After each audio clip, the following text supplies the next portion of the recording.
This is the Ielts listening test. You will hear a number of different recordings, and you will have to answer questions on what you hear. There will be time for you to read the instructions and questions, and you will have a chance to check your work. All the recordings will be played once only. The test is in 4 parts. At the end of the test, you will be given 10 minutes to transfer your answers to the answer sheet. Now turn to Part 1.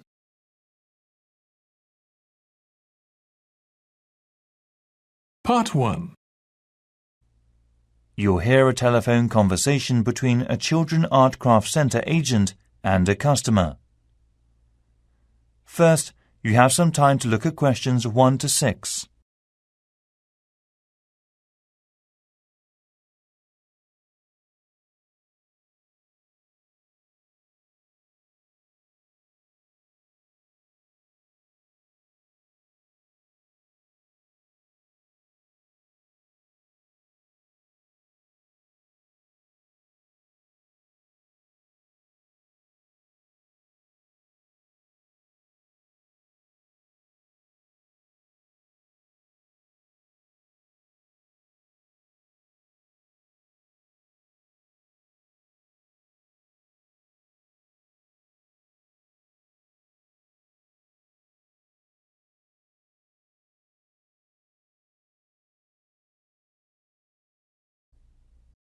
Listen carefully and answer the questions 1 to 6. Good afternoon, Holborn Children Art and Craft Centre. May I help you? Oh yes, hello there. I'm interested in the children's handcraft class. Can I have a little more information, please? Do you mean the art and building workshops? Yes, a friend of mine mentioned them. Your company workshop is offering a creative mind through painting and building. Is that right? Yes, of course. First of all, we run the class every Friday between 1 p.m. and 2:30 p.m. after our lunch break. Good. And what ages are the classes available to? Well, children aged 5 to 7 are fine, but all children should be accompanied by a parent. Fine, of course. So how much is the class? Let's see. It's £15 per child with £3 off for over 2 children from the same family. Oh yes, that's very reasonable. And where exactly in the main hall are they held? They're in the centre of the hall. Could you give me the full address? Yes, it's Amherst House. Right. And that's on Glasgow Street. Could you spell that for me, please? Sure. Glasgow Street. Thank you, lovely. We have a security entrance, so you should press the red button for going outside. Don't press the black button, please. It's for staff only. OK. And one more question. Is there any parking available nearby? The back of the garden is probably the best place to park. The parking charge is £2 per hour. OK. Would it be possible to book it now? Yes, certainly. You can do that at the information centre. Great. Before you hear the rest of the conversation, you have some time to look at the questions 7 to 10.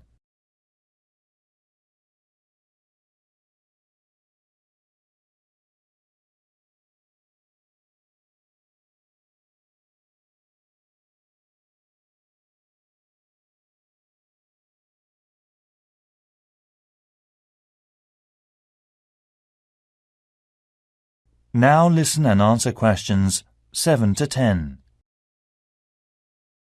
Do you also offer art programs? Sure. I will give you information about the next 2 art workshops.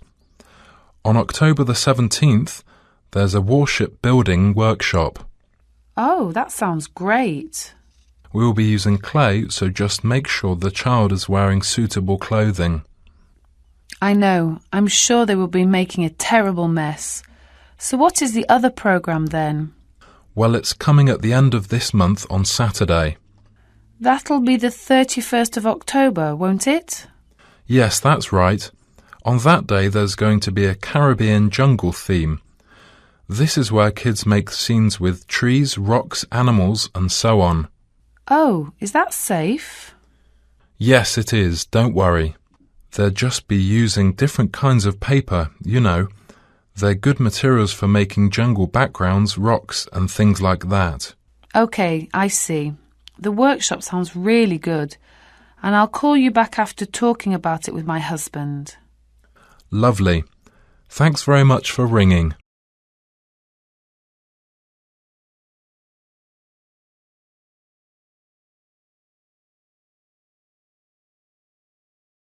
That is the end of part 1. You now have 1 minute to check your answers to part 1.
Part 2.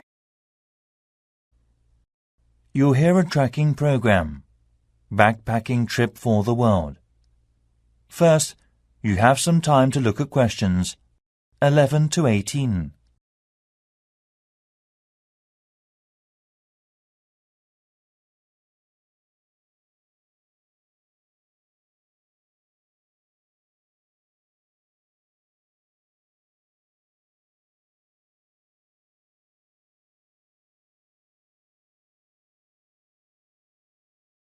Now listen carefully and answer the questions 11 to 18. Hello. My classmates and I, we are travelling from Asia. We are staying here in London for a couple of days, and we need to know about the local bus or sightseeing bus services. Actually, we're hoping to do a few excursions in London. OK. Well, I can give you lots of details about all sightseeing buses going from Leicester Square in the centre of London. This leaflet will be very helpful for you, but I can tell you some of the main things. We're here on Tottenham Court Road. You can save some money and do a bit of exercise by walking down Charing Cross Road for about 15 minutes. There are movie theatres and many souvenir shops around there. Are there any local buses that go there? Actually, we're exhausted and have lots of unpacking to do. Sure, you can take the 381 or 108 bus from across the road. It takes about 5 minutes. Or you could take the tube and head south on the Northern Line, but remember the tube is more expensive than the bus. It's up to you. Thanks. By the way, is the British Museum around here? A friend of my friend recommended it to me. It is a great building in the UK, isn't it? Yes, it's so big.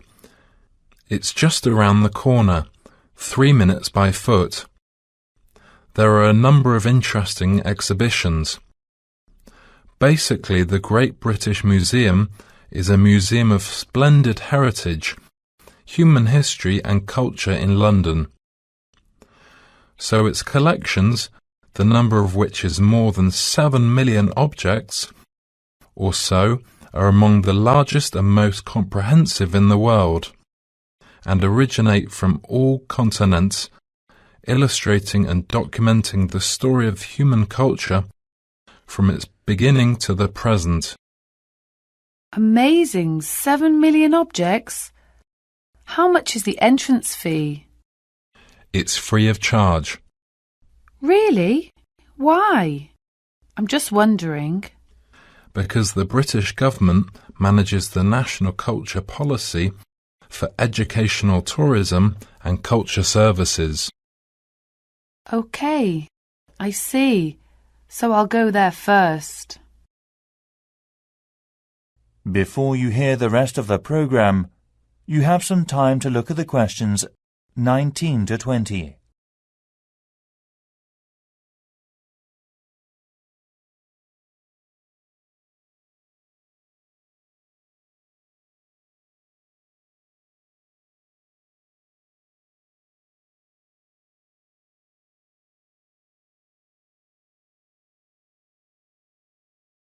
Now listen and answer questions 19 to 20.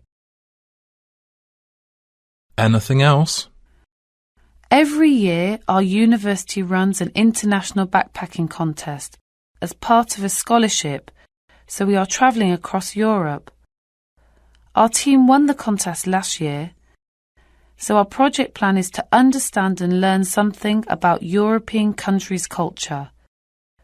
After travelling, we should hand in a report to the authority of the university. Great. I will give you my company email address.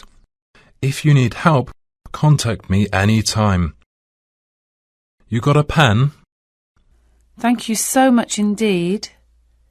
jonathan.rose@londontravelguide.co.uk. Say again, please. How do you spell your name? OK.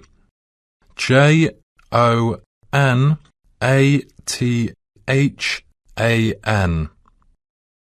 Right, I got it. I really appreciate your kindness, Jonathan. No problem. Any time. Bye. Enjoy your trip. Cheers, bye.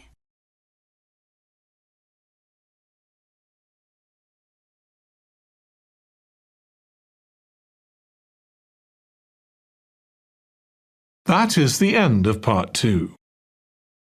You now have 30 seconds to check your answers to part 2.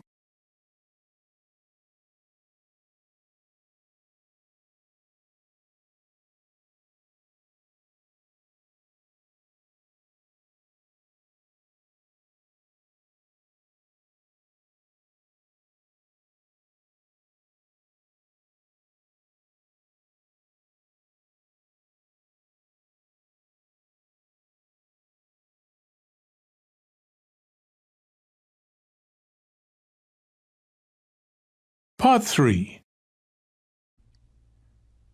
You'll hear a conversation between student Tom and a tutor about a marketing mix program. First, you have some time to look at questions 21 to 26.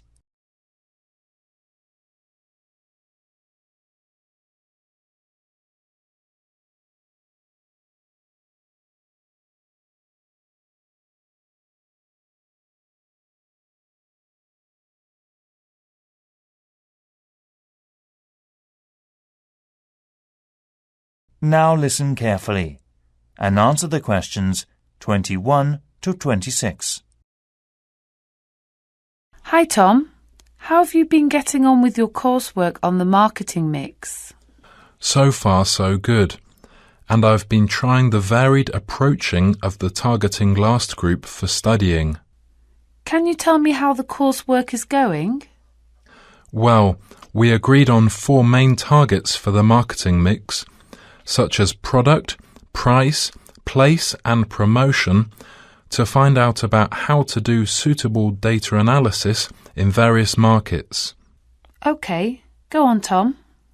At first, we separated both tangible services and intangible services. Can you give me some examples of tangible and intangible business models?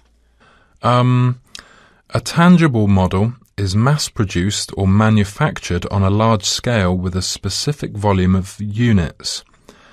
On the other hand, an intangible model is service-based, such as the culture and tourism industry, or electronic products such as the mobile phone companies. That's right. But I got several questions about that. Actually, I need to talk to a lecturer. Oh, right. I'll help you. Who do you want to meet? Catherine March. Do you know her? She's in the business centre. Yes, of course. She's the head course leader there. Yes. She was very helpful and so kind. Oh, that's good. Did she give out anything in particular? Yeah, she recommended a marketing textbook called Marketing Mix and Strategy, written by Robin Kelly. And she also suggested I should book a couple of practice sessions using Marketing Practical System. OK, I'm sure you'll find them useful. Before you hear the rest of the conversation, you have some time to look at the questions 27 to 30.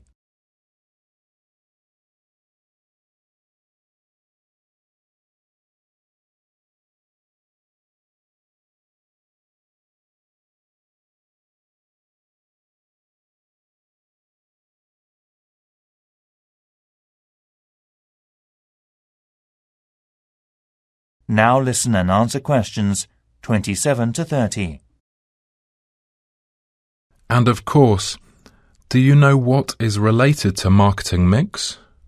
Sure, it's the 4 C's. I was just wondering about that actually. It's for a customer-focused marketing mix known as the 4 C's: commodity, cost, channel and communication. So, what is the actual meaning of them? Right. Commodity is the product for consumers, and cost is normally spending money or expenses, like selling cost, product cost, and purchasing cost. And channel means a flow or doing process. The last one is communication, which smoothly operates as give and take during marketing. Are you following me, Tom? Yes, it's still a little unclear. Actually, I need to do some further reading on the concept of marketing. Oh yes, well I got hold of a copy of the McCarthy and I thought it was great, but the campus bookshop said it was out of stock.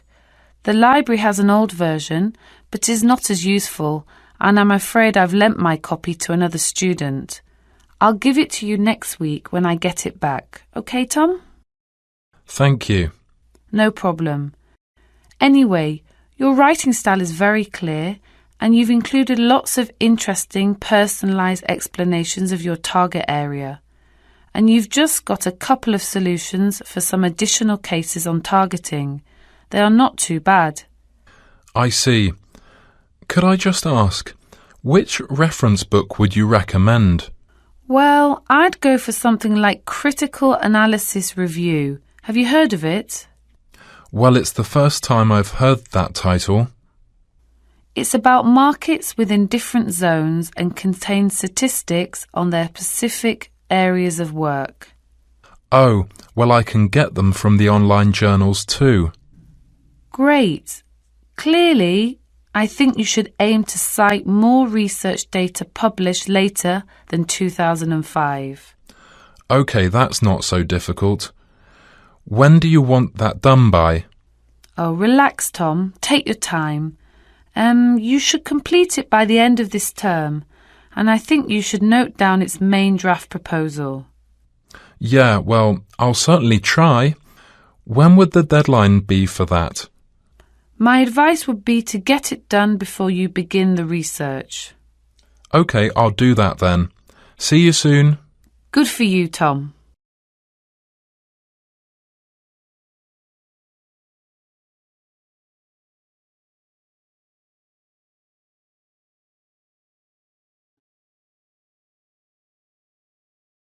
That is the end of part 3.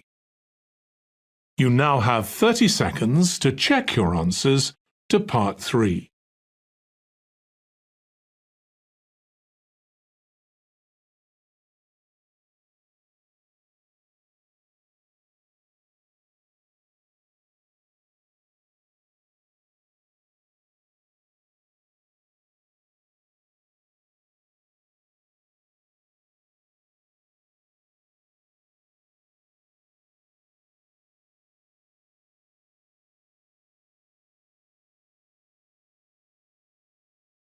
Part 4. You'll hear part of a lecture given by an anthropology professor. First, you have some time to look at questions 31 to 40.